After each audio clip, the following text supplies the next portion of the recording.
নমস্কার, রাধে রাধে। চলে এসেছি আরও একটা ভিডিও নিয়ে। আজকে হচ্ছে সোমবার আর লক্ষ্মী পুজো। সবাইকে জানাই কোজাগরি লক্ষ্মী পুজোর অনেক অনেক প্রীতি এবং শুভেচ্ছা।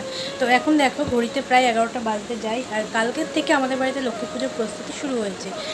একটা সময় অনেক বড় করে লক্ষ্মী পুজো হতো, কিন্তু এখন সেটা হয় না। তার কারণ কি, সবার বাড়িতে লক্ষ্মী পুজো হয় তো সবাইকে বললে আসে না, শুধু শুধু আয়োজন করা হয়। আর এখন তো পুরোপুরি শীত পড়েনি, তো আয়োজনগুলো করলে পুরোপুরি মানে নষ্টই হয় বলা চলে। এর জন্য আমরাই এখন ছোটো করে করি, আর সবার বাড়িতেই ছোটো করেই হয়। এখন খুব কম জনের বাড়িতেই বড় করে হয়। আর কালকার থেকে প্রস্তুতি চলছে, তো কিছু তোমাদের দেখাতে পারিনি, কারণ তিনজনা মেয়ে বাড়িতে, তিনজনের প্রচণ্ডই পরিমাণে ব্যস্ত।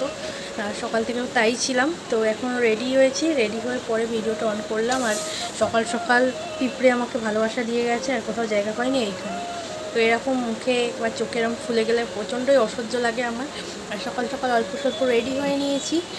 আর আরেকটা আশ্চর্য জিনিস কি জানো তো, প্রতিবার না ওই যা বলতে গিয়েই চলে গেল কারেন্টটা, যেটা বলছিলাম, প্রতিবারই নাড়ু করতে করতে, মানে 3 রকম নাড়ু হয়, তিলের নাড়ু, গুড়ের নাড়ু, চিনির নাড়ু।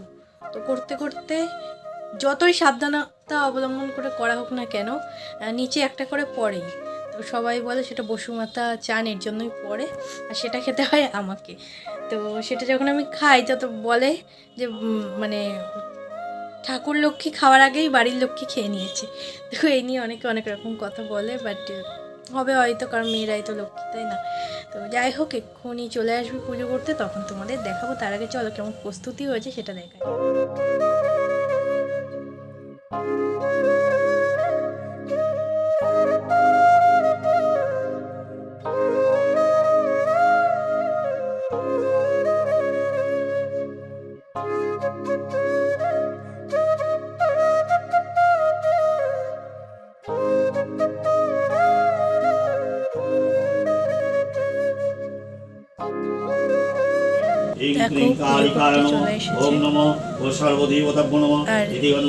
সারা ঘরে ধুনো দেওয়া হয়েছে বলে একটু গোলা গোলা লাগছে।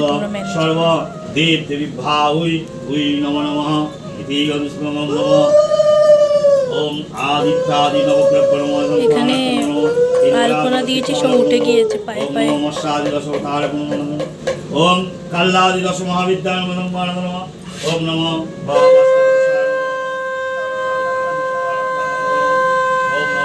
সর্বদেবতা প্রণতং কারণং সর্বদেবী ভাই ওম ব্রহ্মস্ত্রং সর্বদেবী ভাই হুই নম নমঃ ওম শরণাগত দীনার্থং পরিত্রাণায় পরায়ণং সর্বস্বার্থং হরদেবী নারায়ণী নমস্তুতে।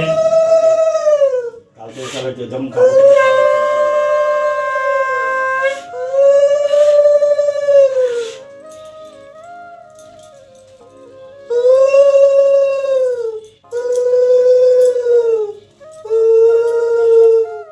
Good evening. তো তারপরে তো আর আসা হয়নি, কারণ প্রচণ্ড ব্যস্ত হয়ে গেছিলাম। অন্যবার যেটা হয় যে চরণামৃত্য খেয়ে প্রসাদ খেয়ে তারপরে সারা পাড়ায় যাই প্রসাদ দিতে, কিন্তু এইবার পুজোটা হলো, কিছুক্ষণ বন্ধ রাখতে হয় দরজা। তো ঢুকেই আগে যেটা চিড়ে মাখা থাকে, চাল ডালের নৈবেদ্য থাকে, সেগুলো মেখে সারা পাড়ায় আগে দিয়ে এসেছি। তো দিয়া ওইটুকু করতে করতেই দেখি 12:30 বেজে গিয়েছে, সরি 1টা বেজে গিয়েছে।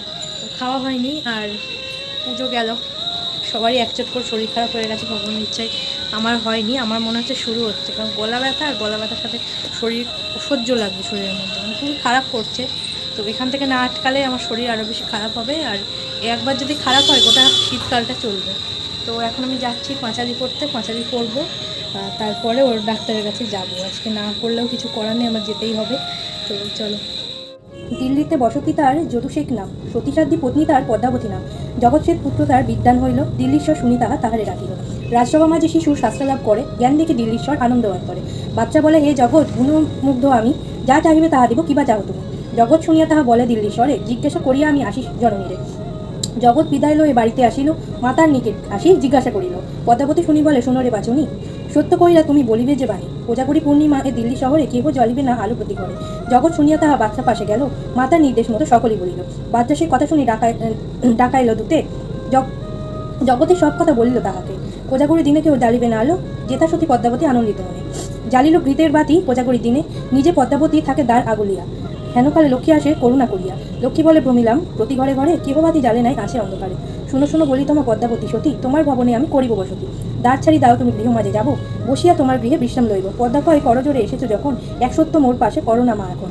লক্ষ্মী বলে ওগো পদ্মা কিবা তুমি চাও, অবশ্য পুরাবো বাঞ্ছা আমারে জানাও। পদ্মা বলে যতক্ষণ না আসি ফিরিয়া, ততক্ষণ রবে হেতা অচল হইয়া। সত্য করাইয়া পদ্মা গঙ্গা স্নানে গেল, গঙ্গা জলে পদ্মাবতী প্রাণ ত্যাগাইল। জগতের গৃহলক্ষ্মী সত্যে বন্ধ হয়, রহিলেন চিরকাল অচলা হইয়ে। জগৎ সুদৃশ্য ভাগ্যবানকে বা ভবে অচলা হইয়া লক্ষ্মী থাকে তার গৃহে। কোজাগুড়ি লক্ষ্মী পূর্ণিমায় যে পূজে লক্ষ্মীরে, দেহ আনতে যায় সেই বৈকুণ্ঠ মাজারে। শ্রীশঙ্খ প্রণমিয়া লক্ষ্মীর চরণে, কোজাগুড়ি পূর্ণিমার ব্রতকথা গণে।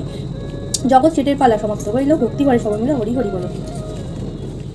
অনেকেই বলতে পারেন এটা তো লক্ষ্মীর ব্রত কথা নয়, আমিও প্রথমে ওটাই ভেবেছিলাম। এইটা ছিল আশ্বিন মাসের ব্রত কথা, আর যেটি দোল পূর্ণিমা নিশি নির্মল আকাশ, ওটি হচ্ছে প্রতি বৃহস্পতিবারের ব্রত কথা। এখন আমি চলে এসেছি বাড়ির সামনের ব্যবসায়ী সমিতির লক্ষ্মী পুজোয়। আর আপনারা লক্ষ্য করলেন ব্রত কথা পড়তে গিয়ে আমার অনেক জায়গায় আটকে যাচ্ছিল। সেইটা বলার আগে বলে দিই, আমি তো দাঁড়িয়ে ভিডিও বানাচ্ছিলাম, দুই দিকে দেখি আমার দুটো সিকিউরিটি গার্ড চলে এসেছে, দেখেছেন তো। আর ওই দিন ঘরে ধুনো দিয়েছিল, বুঝতেই পারছিলেন। সাথে ওই দিন থেকে আমার শরীরটা খারাপ হয়ে গেছিল, গলায় এত ব্যথা শুরু হয়েছিল যে ঠিক করে কথাও বেরোচ্ছিল না, সাথে চোখ দিয়ে জল বেরোচ্ছিল ঘুনোর জন্য। এর জন্যই মাঝে মাঝে আটকে যাচ্ছিল। আর এটা 2 দিন বাদে বেরিয়েছিল, যেখানে অনেক ব্যবসায়ীরা থাকে, মানে বড় বাজারের ঠাকুর। তো আপনারা দেখতে থাকুন।